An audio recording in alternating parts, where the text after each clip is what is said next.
Good afternoon, ladies and gentlemen. Today on Cast we got a weird one. What we have today in today's show is adoption, the state of Maryland, incest, and graphic design.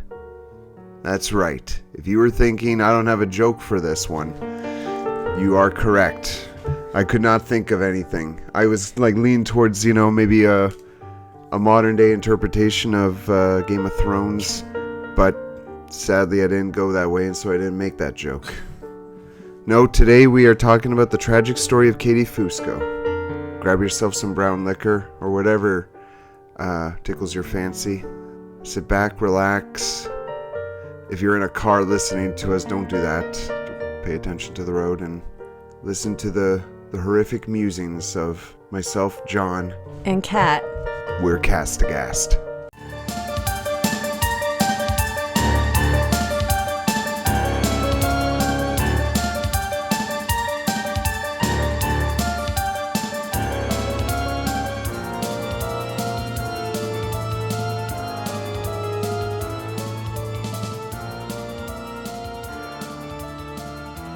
Hello, everyone. John, what are you doing? Hello, folks. Time for some easy listening. And by easy listening, I mean we're going to talk about murder, rape, and all that fun stuff. How's it going, folks? Thank you for tuning in.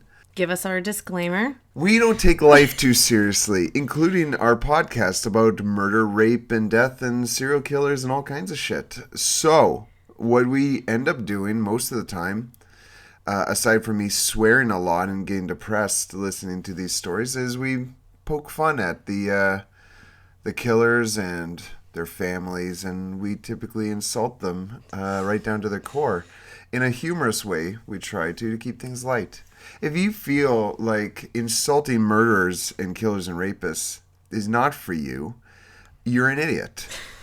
Please find a different podcast. For the rest of you, grab yourself some hard liquor or beer or wine or something that's going to fuck you up and enjoy the podcast. Thank you. Very, very nice. All right. So this is definitely to date, even though we haven't been doing that many yet, one of the wildest cases we've ever covered. So as John told you, keep your drink close by and maybe even have a refill on deck, because it's going to be that kind of story. And John, please try to refrain from asking too many questions throughout this one, okay? Just let the story unfold naturally. But have you seen my job description? That's what I'm here for.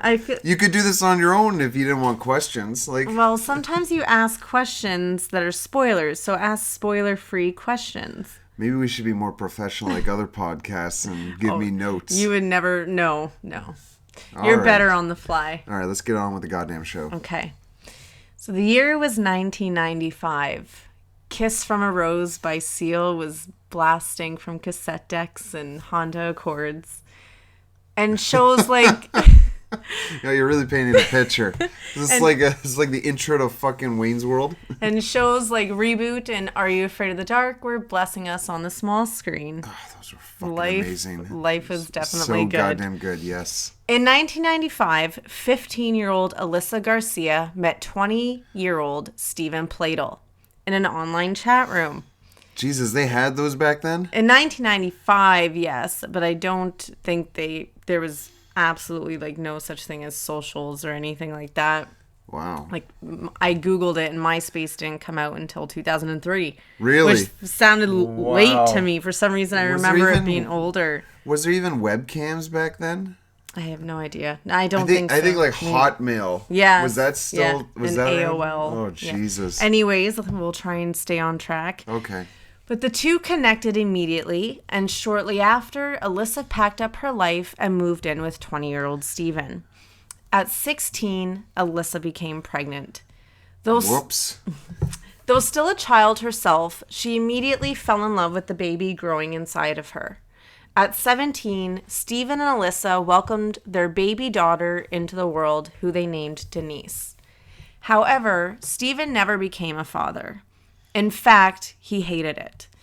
An article by the Daily Mail reported that Stephen would, quote, pinch Denise until she was black and blue, and he would also keep her in a cooler to drown out her crying and would prevent Alyssa from getting her until Denise was on the verge of suffocating. Jesus. End quote. Holy fuck. With Stephen's abuse escalating, Alyssa made one of the hardest choices a mother would ever have to make, but a vital one. She placed 8-month-old Denise up for adoption. Holy shit. Alyssa Put herself up for adoption. Get the fuck out of there. Alyssa later said in an interview that it was a very hard decision for her, but she wanted Denise to live and to be happy. Denise was adopted by Tony and Kelly Fusco, and they were named Denise Katie. Better name. Better name. I'm sorry for all you D-nices out there, but my old boss was a Denise, and it's just destroyed that name for me. Katie's a better name. Mm-hmm. Was it like short for Caitlin or? No, Katie. Katie. As far as I know. She came into a very loving home. Tony and Kelly had 2 other daughters, and Katie fit in like she always belonged there. They adored her and supported her in every passion she had. She was thriving. Good. Katie was very creative and had a passion for art, digital art, photography, and comic strip drawing. She was planning to attend college to pursue digital advertising. However, her curiosity for her biological family just kept growing. In 2016, at 18 years old, Katie began searching for her biological parents online, and she found them. Alyssa, 37 years old now, and Stephen, 42, were still together and had 2 other daughters, which they had in 2007 and 2012. Katie had sisters. Katie and her biological parents began keeping in touch online. Oh, bad decision. Katie graduated high school in June of 2016, but her plans to study digital advertising changed. Instead, she moved to Henrico, Virginia to live with her biological parents and sisters. Oh, no. Though they were married, Alyssa and Stephen's relationship was not a happy one. Their marriage was rocky. Alyssa stated in an article that Stephen had a temper, and she was always on eggshells, never knowing what mood he was in. It was rarely a happy one.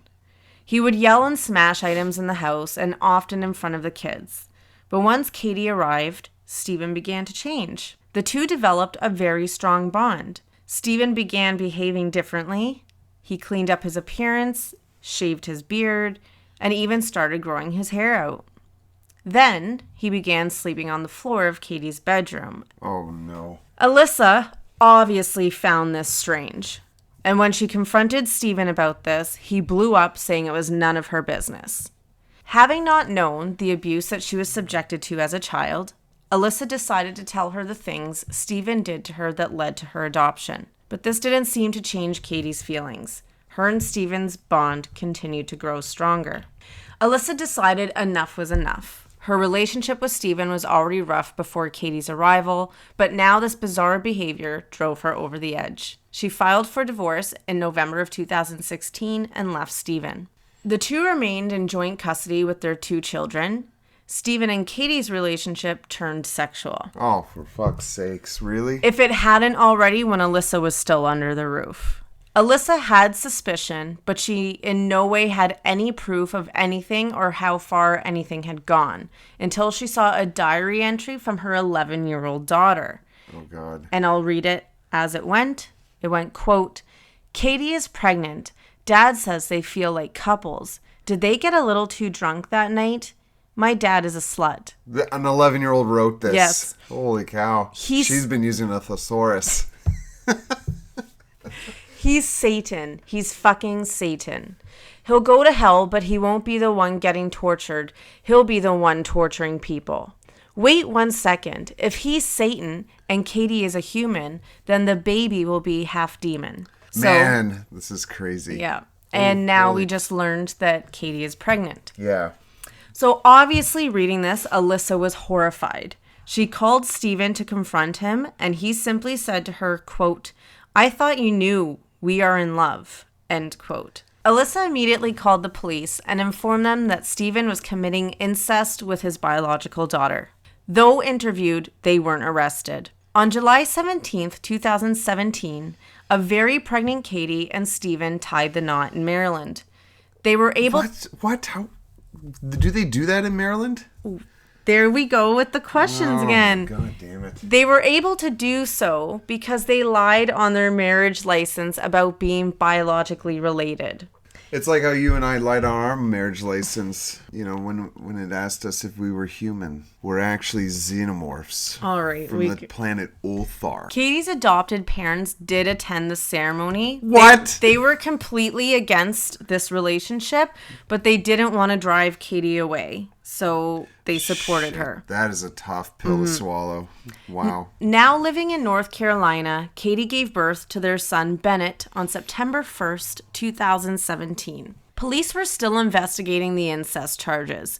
They performed a DNA test on Bennett, and it was proven that Stephen and Katie were biologically related. They were arrested in January and charged with incest, adultery, and contributing to delinquency. Jesus. Good. Once Katie was released from jail, she immediately moved back in with her adopted parents again. Due to the charges, she had a no-contact order with Stephen, and Stephen had one against her. But in April of 2018, despite the no-contact order, Katie called Stephen to end their relationship. On April 11th, 2018, Stephen picked up baby Bennett from his mother's house, telling his mother he was going to bring Bennett to Katie. He took Bennett to his house and sadly strangled the baby to death. Oh, for fuck's sakes. He then drove through the night from North Carolina to New York, where Katie now lived. On April 12th, he arrived at Katie's home, and he waited parked outside in his car. Katie and her father, Tony, left the home and got into the car together. Stephen followed them through town, and when at a stop sign, Stephen pulled up alongside them and shot Katie and her father, killing them both. Fuck. The bullets pierced their brains. Oh, Jesus. So at least it was quick? Yeah, I guess so, but... God, that sucks. What a fucking asshole. An off-duty firefighter witnessed the incident and called 911. However, they also received another 911 call from Stephen's mother. 911, address of the emergency. Yes. My son just called me, and he told me he... Oh, my God. In North Carolina. He killed his baby, and he's in the house.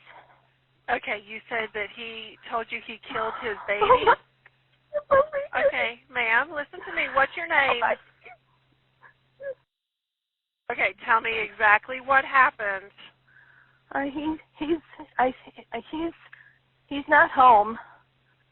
His wife broke up with him over the phone yesterday, and he told me, she's in New York, and he told me he was on his way. He called me last night and said he's on his way. He's going to bring the baby to her, and then he was coming back.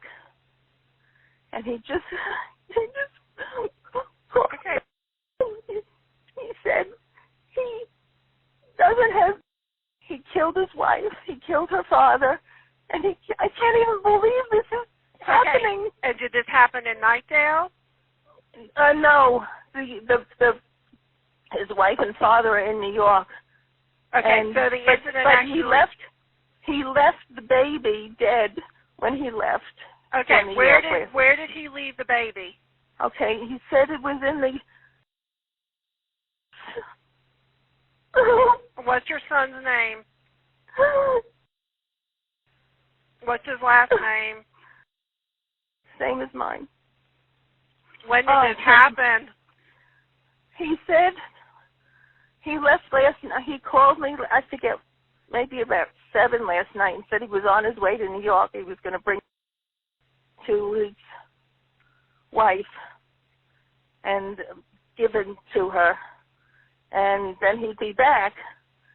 And he called me this morning.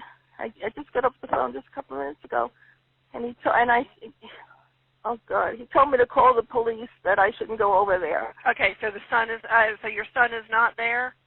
No, the house is empty. He said he put a key under the front mat. A key to get into the house under the front mat. Did he say how he did it? Or what no, he did? And I didn't ask him. I didn't ask him. I didn't want to know. Oh, my God. He's such a wonderful little... Okay, hold on just a second, okay? Okay.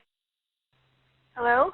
Okay, I'm still here. What I'm going to do is I'm going to go ahead and get you over to Raleigh Communications, okay? Let me talk first when I call, okay, so I can kind of give them an idea of what was going on, and then I'm going to let you speak with a telecommunicator, okay? All right. All right, hold on for me, okay? Okay.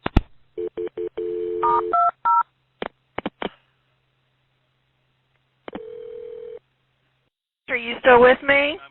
I'm here. Hey, this is over in Cary. I have a lady wanting to report a possible homicide. All right. And she states that she got a call from her son. Was it this morning? Yes.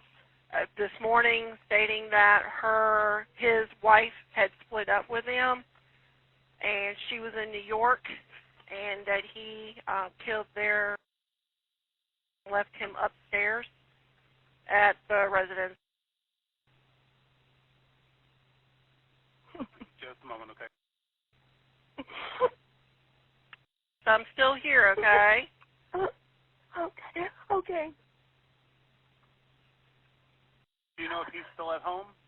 No, he's not. He's not? Okay. Okay, Raleigh, I'm going to disconnect. Okay, thank you, Carrie. Uh-huh. When police were searching for the suspect, they found a running vehicle about 8 kilometers away. When they approached the car, they found Stephen. He had turned the gun on himself and died of a self-inflicted gun wound. No, that's not fair. When He gets out like that. Yeah, Fucking guy that should was have been obviously tortured. his plan all along. When police arrived at Stephen's home, they found baby Bennett deceased in the home. So this is a tragic case that affected many people's lives, but it also brought attention to GSA, also known as genetic sexual attraction. What? The term genetic sexual attraction is used to describe the intense physical and emotional feelings that some people experience following restored contact between an adopted person and a close member of his or her birth family. I'll link my source for this below if anyone is interested in reading about it. But that is the story of Stephen Pladel and Katie. Holy shit. That was a bizarre one. It's a quick one, but It was a quick story to tell you, but it was mind-blowing researching it. that's crazy that like GSA is an actual thing. Yes. So, like I said, I'll link the source, but I did read a few cases about it, and it is quite something. Is it linked at all? Because like you go to pornography, because No. It's like, it's an information. It's an .org site. No. I mean, like in porn, like there's all these different. Like if you go on Pornhub, you can like look up different categories, genres of porn, and inevitably there's always incest porn. I wonder if like folks who suffer from GSA watch incest porn. That's interesting. I wonder. Yeah, that's really weird. Yeah, and it's just interesting that both parties experienced it. You Yeah. know, it's not like it was just, one of them experiencing these strange feelings and maybe acted upon them and was rejected. I found it very interesting that both parties were receiving the same attraction. But how old was she when she moved in with them? 18. He still could have been grooming her. Yes, absolutely. That's fucking unfortunate, Yeah, and though. it's tragic about the baby too, and that 911 call from his mother is very heartbreaking because he just confessed everything to the poor mother, so she probably felt very helpless. And that's Stephen and Katie. Oh, come now. Really? Yes, that's the diary entry, and that's their wedding day. Oh my God. And these are her adopted parents. Jesus Christ. Like, she's not a bad-looking girl. Like, what the hell is she doing? What the hell is she doing with this old psychotic fuck? I know. She must have had something going on in her brain, unfortunately, to go for this. It's that GSA, right? Yeah, that must have been GSA, because he looks like a piece of garbage. Yeah, well, he is. You know, we see him for exactly what he is. But even a fucking, for goodness sakes, if he wasn't a goddamn fucking asshole, you would look at a guy dressed like that and be like, he seems like the kind of guy who like fucking picks his nose and Buys eats cartons of his cigarettes. snot. Yeah. And watches like fucking football with a bowl of Cheetos on his fucking protruding gut while a cat is in the back of the room pissing on the floor. Like he just seems like the kind of person you'd walk into his house and be like, do you have hamsters? He seems like the kind of guy whose BO smells like wet Band-Aids. And then, like, doesn't clean up his toenail clippings. Yeah. And he's got like real long toenails. Ew. Like if you're watching like American Werewolf in London Ew. and you pause halfway through the transformation, like That's so gross. And he probably what I'm just trying to say is he's ugly and he looks fucking stupid. Yeah. And it's just absolutely tragic what happened to her. And Yeah, that is really tragic. It sounded like she was on such a good path. she was and very then, much. And then falls up with this fuck. Yeah. I condensed the story quite a bit because we do like to keep things like bite-sized. We don't usually go beyond a half an hour. But just looking at some of her art, and she had such a beautiful way with words. Like, I read this one, I don't even think I would call it a poem. It was just a quote she wrote about what art means to her. And it like, she would have been something. Oh, what a fucking waste. That is so unfortunate. Yeah. So, and my heart just absolutely breaks for the adoptive parents. And the poor wife now is lost her adoptive daughter and her husband. And their biological 2 children lost a father and a sister. Yeah, this Like, is so fucked up. This asshole impacted so many lives.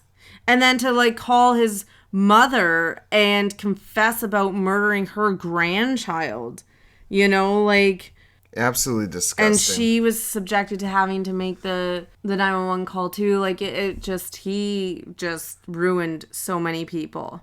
Fuck, listening to the whole story, I can't think of any way anyone could have stopped this. And the Alyssa, the biological mother, did everything right. She can't pack up and take Katie with her. Katie's an 18-year-old woman. Yeah. That moved into their home. So the mother did what all the control she had to do was to move out, which she did, and take her 2 other underage children with her. She did everything absolutely right. She called the police as soon as she found the journal entry and confronted Stephen. Like, no, there would have been no better way to handle it. She did everything right. No, that poor woman. Yeah. Her kids. Jeez. What a fucking bastard. Yeah. And then just to end it all, you know, because he couldn't handle her breaking up with him. It's such a piss off that that's how he goes. Yeah. Like, that fucker should have been sodomized in a fucking dirty prison Yeah. for the rest of his life. This is bullshit. Yeah. Well, We have another great story coming up next time, too. That one's very interesting. So stay tuned for next week. I think next... yeah, that's the seller right there. Oh, how was the last podcast? It was really good, but the next one, they said is going to be interesting.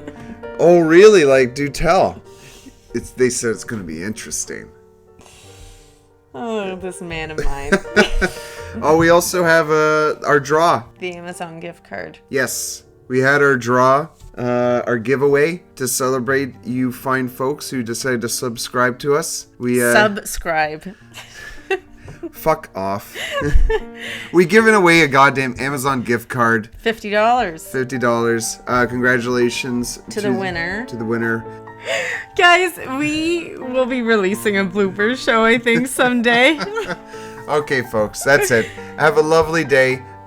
Get drunk. And don't Don't sleep ever with listen. your sister. And don't sleep with your family members. Don't commit incest. Dude, please don't sleep with your family members.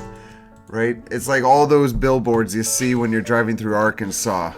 And that is when we go. Goodbye, everyone. Take care, folks. You can check us out on YouTube at Catam Concoction. That's CATAM CONCOCTION. And on Instagram at cast_aghast. Remember, there's a silent H.